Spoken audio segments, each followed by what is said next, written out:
Hello guys, and welcome back to the channel. Today we're going to do a video on a collection I bought from a viewer of the channel. We've agreed on a price on the cards that from 1970 tops, and I'm going to just kind of take you through some of this. Is the box as it came. I just opened it up and we're going to see what's in it, and we'll start with what's on the top. And so we're going to look at some of these cards and kind of go through it piece by piece and see what we got here. What I'm going to do is I'm going to look at some of the cards and kind of assess the ones that are not 1970, what the price is and what they sort of sell for. So this, I believe, is 1951 Bowman. This is Sam Mealy. So that's a heavily creased card there, as is this 51 Bowman. Also has got some pretty good wear on it, pretty well creased up. These look really sharp. These are 52 tops. Once I get them out of the holder, this is Billy Hitchcock.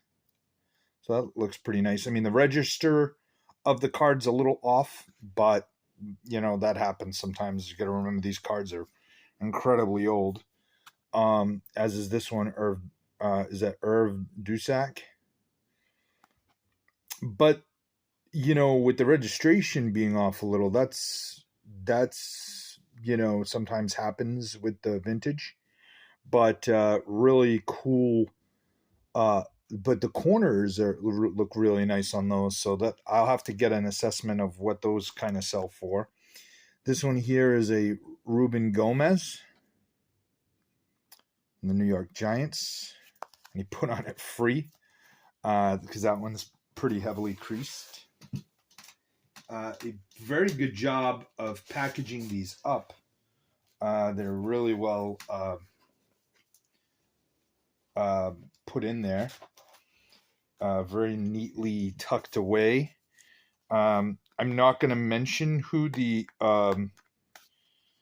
viewer is, just because I'm not sure if he's okay with that. So, but he reached out to me and he said he had some cards he wanted to look at. So these he labeled free. So these were kind of some that he had, either whatever, maybe condition was an issue. So I'll kind of put those aside and see what they look like, and hopefully I can give them something for them too. I think these were marked up is what it was. We'll see. So this is kind of a hodgepodge of years. So this is 1960. Some common players. Jim Gilliam. This one's not bad. I mean, obviously you can see this, the corners are pretty banged up and stuff, but that's to be expected. So these aren't bad. All 1960. 1959. Alex Kellner. Billy Hall, creased. Some so basically he took some of the more the cards that were lesser condition, and he kind of just put them together and marked them as free. We'll figure something out for that.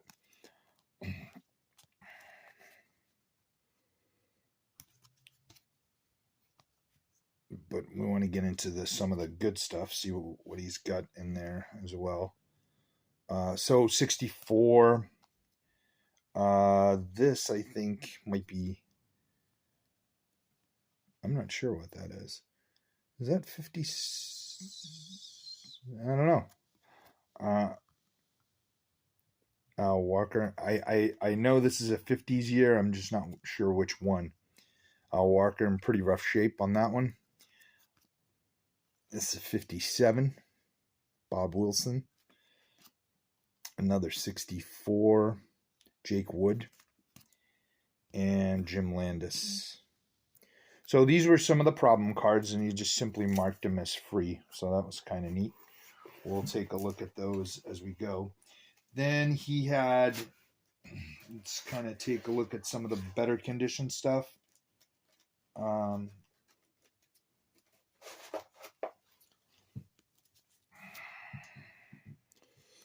So Sam McDowell. Jim Bunning. We've now seen him 2 nights in a row. It's a much better Jim Bunning than the one I got from last night. Then a group of 64s. These are really nice. Jimmy Pearsall, Tito Francona. And I believe these are real sharp. Really, really nice. 64 rookie stars. They're in really nice condition. Rick Wise. Dick Phillips. So if I remember correctly, he sent me some pictures of some of these cards. I don't think any of the players necessarily stood out as like, mega Hall of Famers or even big stars, but these were really nicely conditioned. These 64s look really nice. These are very, very nice, actually. So those are the 64s. They look really, really good. A couple of 65s. Random football card. Ron Hall of the Boston Patriots. And that's about a little bit of better than average grade you usually find on those. Now he told me this was a variant, so I'll look this one up. Because I think of the lettering. So I'll look that one up and I'll try to come up with a price. Some more 59s. So let's look at these. I think these are 59s, right? Yep. So Ken Lehman, Bob Turley, Sam Jones. These are very nice condition as well. Minnie Mimoso, Hal Jeffcoat. Not bad. These are really not bad condition at all for 50s cards. Danny O'Connell and Carl Wiley. Trying to keep those separate from the others.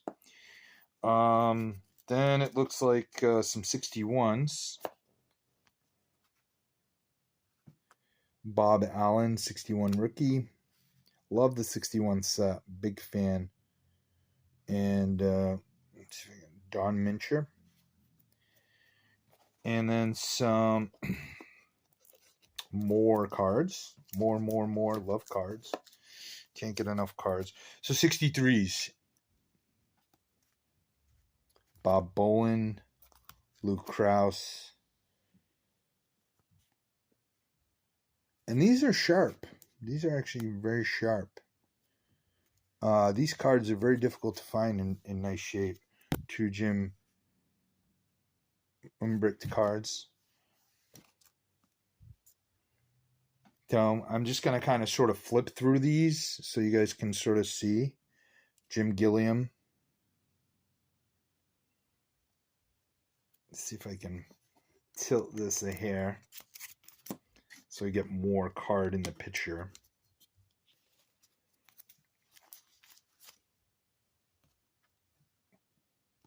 Ron Klein, Gilliam, Mike Joyce. You can see those are sharp corners. So that's nice. Very nice. Jackie Brandt, Dick McAuliffe. So these are it's tough sometimes from the pictures to get a good absolute read on what the cards look like. But these are very nice. These are very nice. Harvey Kuhn. No Pete Rose. So those are the same rookie card. Ray Moore. Kurt Simmons. Yeah. So some duplication, but when the cards look nice, that's not as big of a deal, right?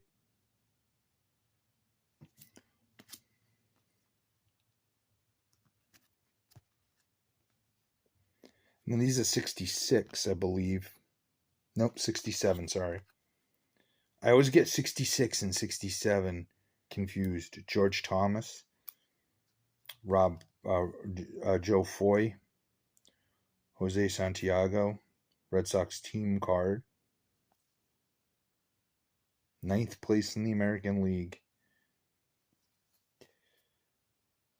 Rocky Calavito, this is a nice card.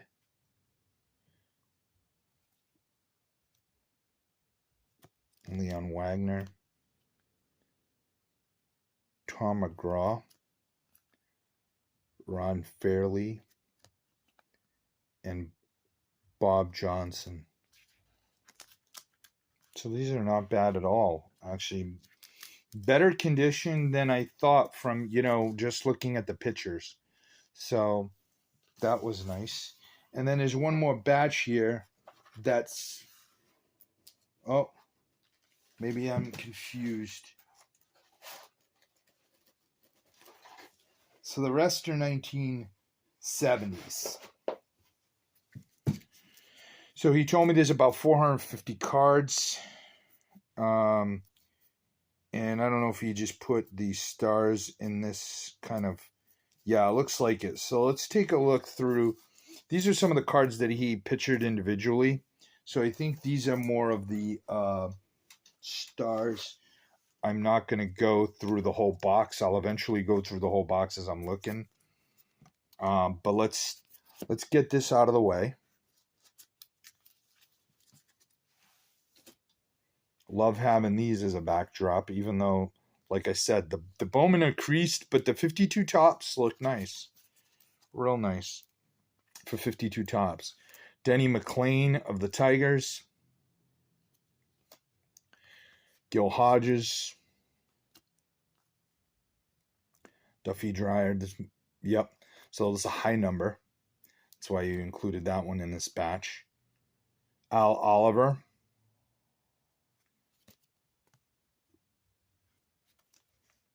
Phil Necro.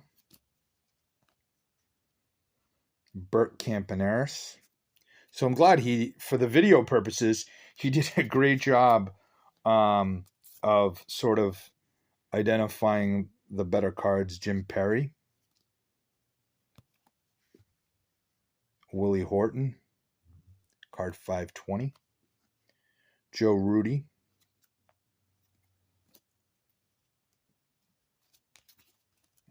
And there you go. Tom Seaver. Don Kessinger. Bobby Mercer. These are sharp. These are sharp. A little sharper than... Again, sometimes in the pictures, you really can't tell. I mean, you see sort of the fuzzies. So he accurately described these as VG. VG, some better, some worse, but mostly VG. The Pete Rose has got a crease in it. No, it's got a couple of creases in it. So this is the Pete Rose I was looking at, and it stuck out. So this one, is creased up pretty good. The Lou Brock has a crease there and has some, edge conditioning issues. The Willie McCovey looks pretty nice. I think mine might be a little better, but I don't know that. Brooks Robinson. The Brooks Robinson looks nice. Solid VG. A little bit of touches on all the corners, most of the corners, but not bad. The Yaz looks nice. The Canigliaro looks nice. Canigliaro doesn't get a lot of, big dollars from the hobby, but he means a little bit something more to me. Sparky Lyle. So these are Red Sox. Mike Andrews. certainly will help me fill in my Red Sox binder. Rico Petrocelli. Gentleman Jim Longborg. This is sort of a semi-high number or a high number. I don't know exactly where the high numbers begin in 1970, but I want to say is mid 600s till 720. George Scott. That's a nice conditioned card. Again, strong VG excellent even. Ray Culp. Reggie Smith.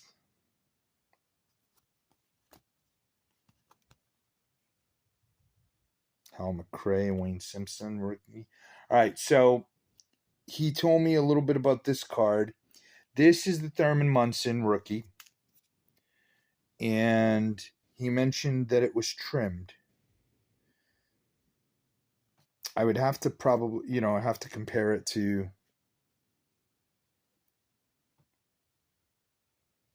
Yeah, it looks... Oh, yeah. Yes. Okay. So it is trimmed, looks like on the top and a little bit on the side. Although the side actually... Yeah. So it's trimmed. So there's definitely... That was as accurate. He told me it was trimmed. So we kind of went from that, the Thurman Munson trimmed. So... I don't have the Thurman Munson rookie, so this will be sort of a filler for the time being until I can get a better Thurman Munson that hasn't been trimmed, obviously. Canigliaro. But it's a nice card. Vita Blue rookie. It's got a crease there. That's too bad. Bernie Carbo rookie. I think I had most of the key rookies, with the exception of Thurman Munson, in my set. Denny Doyle and Larry Boa. So he just pulled out some of the rookies. Carl Morton. So they're in nice shape. Rookie stars here. Reggie Cleveland. Not a lot of rookies in the 1970 set of great consequence. But so the league leaders are next. These are VG mostly. This one's not bad. This one looks good. The Pete Rose and Roberto Clemente card. The Hank Aaron, strong VG. VG excellent. Harmon Killebrew, Boog Powell, and Reggie Jackson. So those are the same card. This one is the better conditioned one. Fergie Jenkins, Bob Gibson. This one here, Juan Marichal, Fergie Jenkins, Phil Niekro, and Tom Seaver. Have to see which ones I need. But I think there's a couple of these that I need. So, Mickey Lolich, Sam McDowell, strikeout leaders. And ERA. This one looks like it was a miscut from factory. Some edge wear there, but Steve Carlton, Bob Gibson. Always nice. Agie's catch saves the day. And then let's see what else we got here. So he had some of the All-Star cards as well separated.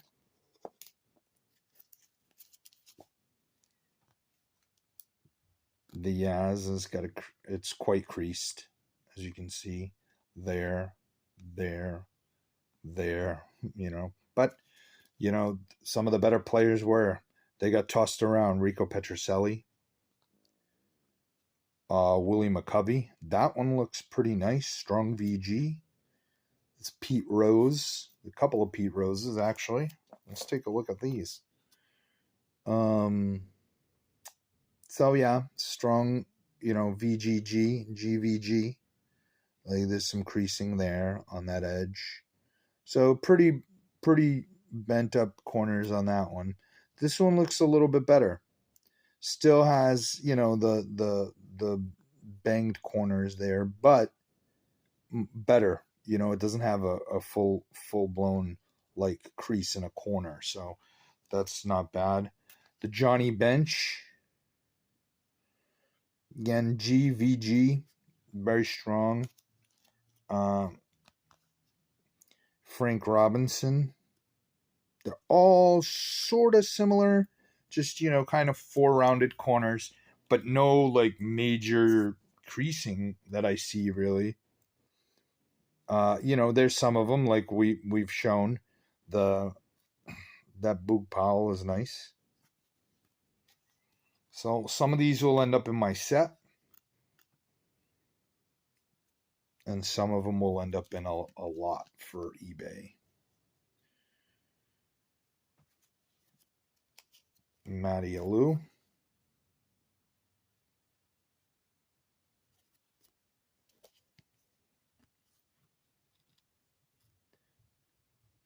This one's got some more creasing there. That's a little more evident. But not too bad. Ron Santo. These cards look sharp. Sharp VG cards. Some even VG excellent. Some of these might even... I mean, basically, if there's a touch on the corner, it's going to be VG excellent. You know what I mean? That's just how the grading companies see them. But for my purposes, putting together a solid looking set, I don't really care about all that. You know what I mean? What I want is just kind of a card that presents real well. And some of the playoff cards. And then team cards. Let me put these aside for a second.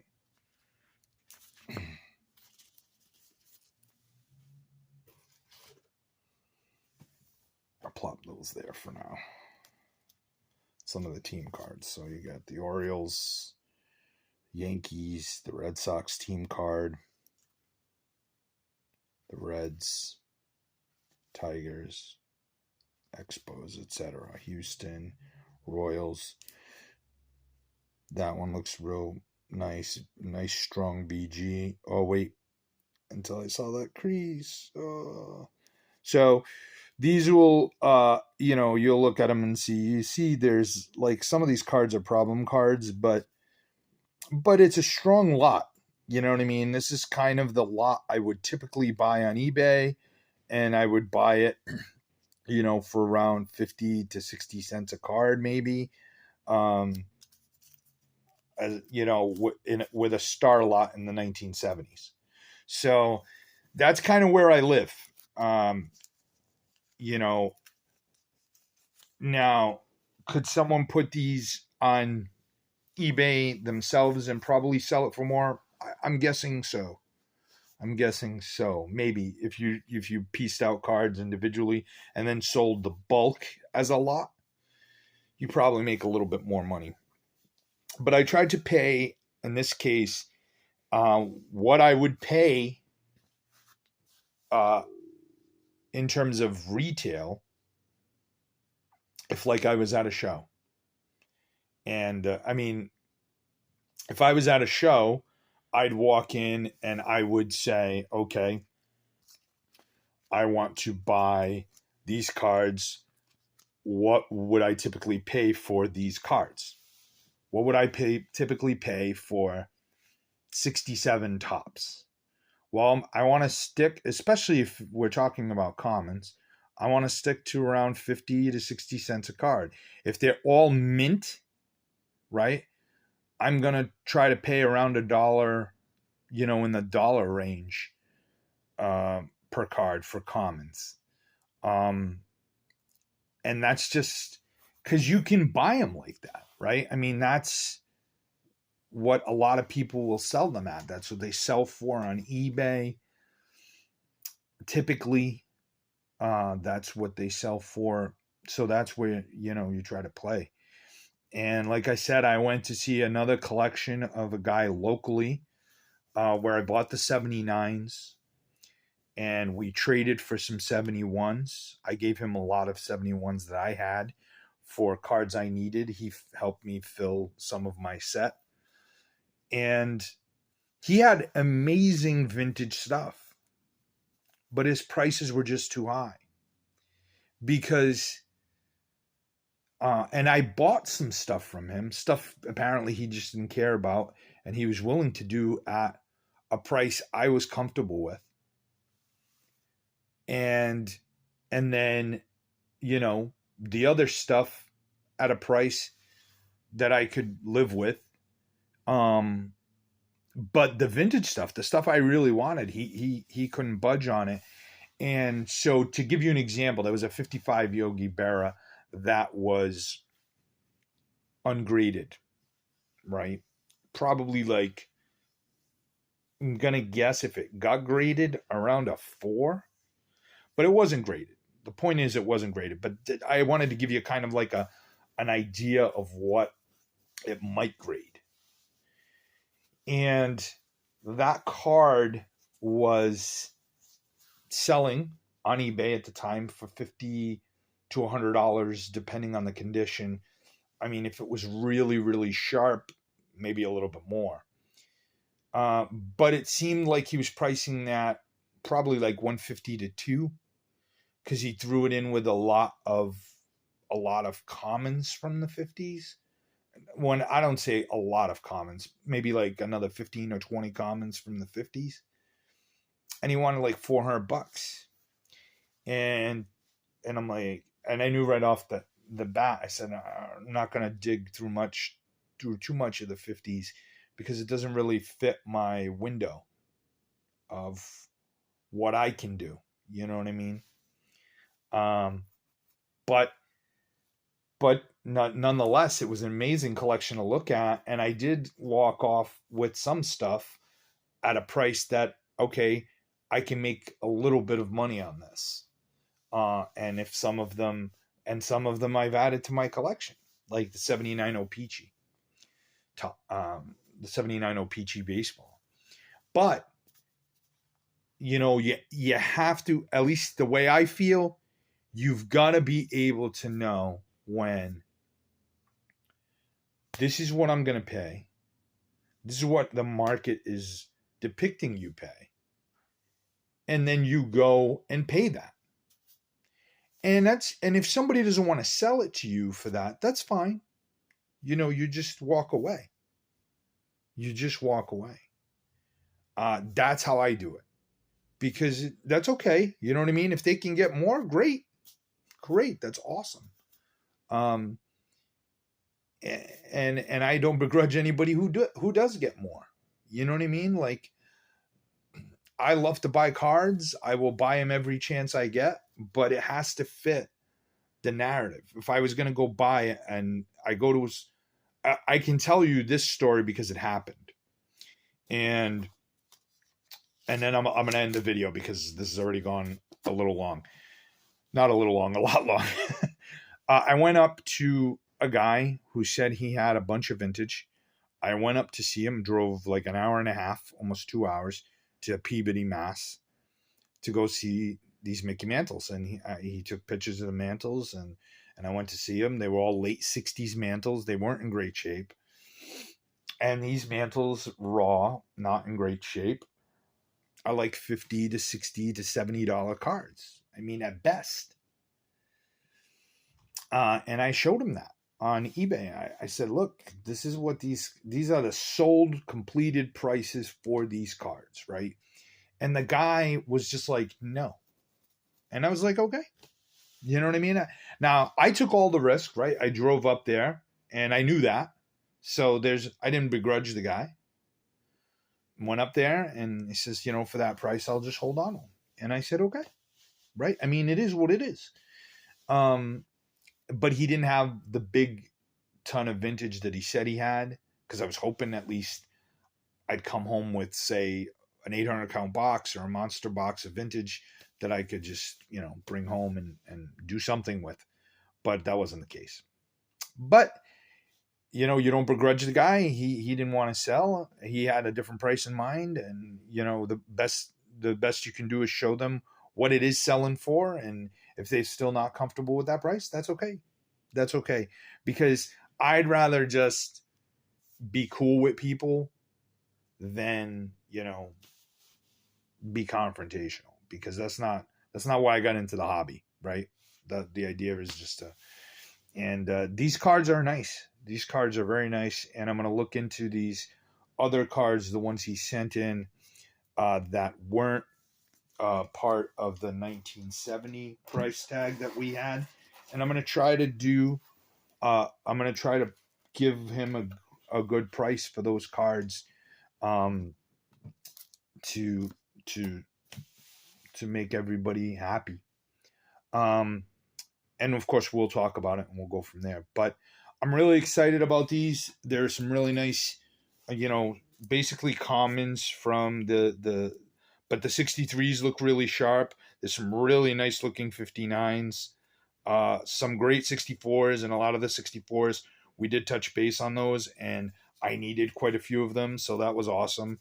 And there are some that are high numbers, like, as an example, this card, you know what I mean?